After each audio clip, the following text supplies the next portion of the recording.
అందరికీ నమస్కారం. మన సోల్జర్ బుక్స్ అప్ ఛానల్‌కి సుస్వాగతం. అయితే ఈరోజు మన టాపిక్ వచ్చేసి ఉద్యోగ ఎంపికలో తీసుకోవాల్సిన జాగ్రత్తలు.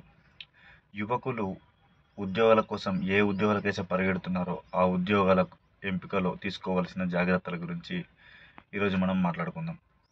అయితే ఉద్యోగం కావాలి అని చెప్పేసి పరిగెడుతున్న యువకులారా, మొదటగా మీరు చేయాల్సింది ఏ ఉద్యోగానికైతే ఎంపిక కావాలనుకుంటున్నారో ఆ ఉద్యోగం యొక్క విధులు విధానాలు ఏంటి, జీతభత్యాలు ఏంటి, ప్రమోషన్స్ ఏంటి, దాని యొక్క సర్వీస్ ఏంటి, ఇలాంటి విషయాలను మీరు ముందుగానే తెలుసుకోవాలి.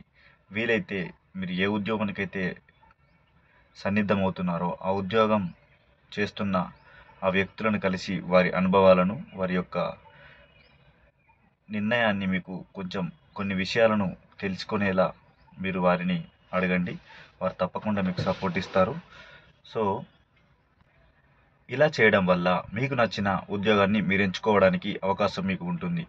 అలా లేకుంటే కనుక మీరు ఏదో ఉద్యోగం అని ట్రై చేసి చదువుకొని కొట్టడం వల్ల ఆ ఉద్యోగ విధి విధానాలు మీకు తెలియకపోవడం వల్ల మీరు ఎక్కువ సంవత్సరాలు ఉద్యోగం చేయాల్సింది ఉంటుంది కనుక మీరు కాస్త బాధపడాల్సిందే ఉంటుంది. కాబట్టి మీరు తప్పకుండా ఏ ఉద్యోగాన్ని ఎంచుకుంటున్నారో ఆ ఉద్యోగ విధి విధానాలు ఏ విధంగా ఉంటాయి ఏంటి అని పూర్తి సమాచారం తెలుసుకున్న తర్వాత ఉద్యోగాన్ని కొట్టండి. అది మీకు పూర్తి కంఫర్టబుల్ ఉంటుంది. సర్వీస్ చేసినా చాలా హ్యాపీగా ఉంటుంది.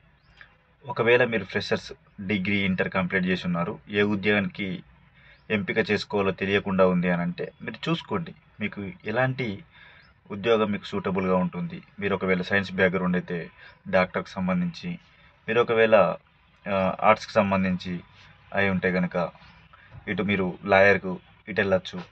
లేదా మీరు మ్యాథ్స్ బ్యాక్గ్రౌండ్ అయితే ఇంజనీరింగ్, ఇలా మీకు నచ్చిన విభాగంలోకి మీరు వెళ్ళవచ్చు.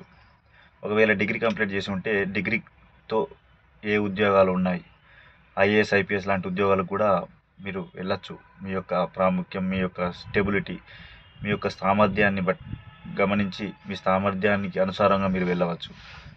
సో ఏ ఉద్యోగం పెద్దది కాదు, ఆ ఉద్యోగము నీకు ఏ విధంగా, నీ కష్టం ఏ విధంగా ఉంది, నీకు స్టడీ ఏ విధంగా ఉంది, దాన్ని ఏ విధంగా ఇంప్రూవ్ చేసుకోవాలి, ఏ టైంలో కొట్టాలనేది ఆలోచించుకొని మీరు వెళ్ళచ్చు. సో ఇదొక పాయింట్. రెండవది, తెలియకుండా వెళ్ళకుండా తెలిసి వెళ్ళడం వల్ల మీరు పూర్తిగా సాటిస్ఫైడ్ ఉద్యోగాన్ని చేయగలుగుతారు. ఇది మీకు తెలియజేస్తుంది. ఇంకోటి, రెండోది, మీరు ఏ ఉద్యోగానికైతే వెళ్తున్నారో ఫస్ట్గా అప్లై చేసుకోవడానికి కావాల్సిన పత్రాలు ఏంటి తెలుసుకోవాలి. వాటికి స్టడీ ఏ విధంగా ఉండాలి, ఎలిజిబిలిటీ క్రైటీరియా ఏంటి అవి తెలుసుకోవాలి. అవి తెలుసుకొని అప్లై చేసుకోవడం వల్ల మరి ఎగ్జామ్ ఏ విధంగా కండక్ట్ చేస్తున్నారు, వాటి సబ్జెక్ట్స్ ఏంటి, వాటి మార్క్స్ ఏంటి, ఇవి తెలుసుకోవడం వల్ల మీరు సెలెక్ట్ కావడానికి చాలా ఈజీ ప్రాసెస్ ఉంటుంది. మీరు స్టేట్ సర్వీస్కి చేయాలనుకుంటున్నారా, స్టేట్ సర్వీస్లో ఎన్ని విభాగాలు ఉన్నాయి, మరి సెంట్రల్ ఏ విధంగా ఉంటుంది, ఇలాంటి ప్రతి ఒక్క డౌట్స్ను మీరు క్లారిఫై చేసుకొని ఎంచుకుంటే అది ఇంకా చాలా బాగుంటుంది. సో ఏదేమైనప్పటికీ కూడా మీ విద్యా విధానాన్ని మాత్రం ఆపకుండా ప్రయత్నిస్తూనే ఉండాలి. ప్రతిరోజు మనం న్యూస్ పేపర్ చదవడం వల్ల దాంట్లో ఉద్యోగ అవకాశాలు కానీ, వాటితో పాటు విద్యా అర్హతలు కానీ, మరి కేంద్ర రాష్ట్ర ప్రభుత్వాల ఉద్యోగాలలో వెసులుబాట్లు ఏంటి, వారి యొక్క బెనిఫిట్స్ ఏంటి, వారి యొక్క విధులు విధానాలు ఏంటి, ఏ విధంగా ఉంటాయి అనే విషయాలను నోటిఫికేషన్లతో సహా ప్రతి ఒక్కటి కూడా న్యూస్ పేపర్లో వస్తుంది కనుక ప్రతి ఒక్కరూ ఉద్యోగాలకు ప్రయత్నం చేసేవారైతే కనుక తప్పకుండా మీరు న్యూస్ పేపర్ చదువుతూ ఉండండి. దాంట్లో వచ్చిన అప్డేట్ ప్రకారం మీరు వెళ్ళండి. ఏ ఉద్యోగానికి వెళ్ళినా కూడా ఒక చివరి మాట ఏంటంటే, ఏ ఉద్యోగానికి వెళ్ళినా కూడా అందులో పనిచేసే వ్యక్తులను మీరు తెలుసుకోవడం వల్ల పూర్తి సమాచారాన్ని తెలుసుకున్నవారు అవుతారు.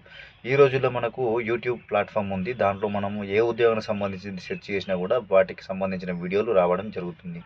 సో మీరు ఇక్కడే కూర్చుండి కూడా అక్కడి అనుభవాలను మీరు పొందవచ్చును. మన ఛానల్ కనుక మొదటిసారి చూసినట్టయితే కనుక తప్పకుండా మీరు సబ్స్క్రైబ్ చేసుకోండి, అలాగే లైక్ ఇవ్వండి. ఇన్ఫర్మేషన్స్ మీకు ఈ విధంగా వస్తుంది. ఎడిటింగ్లు చేసి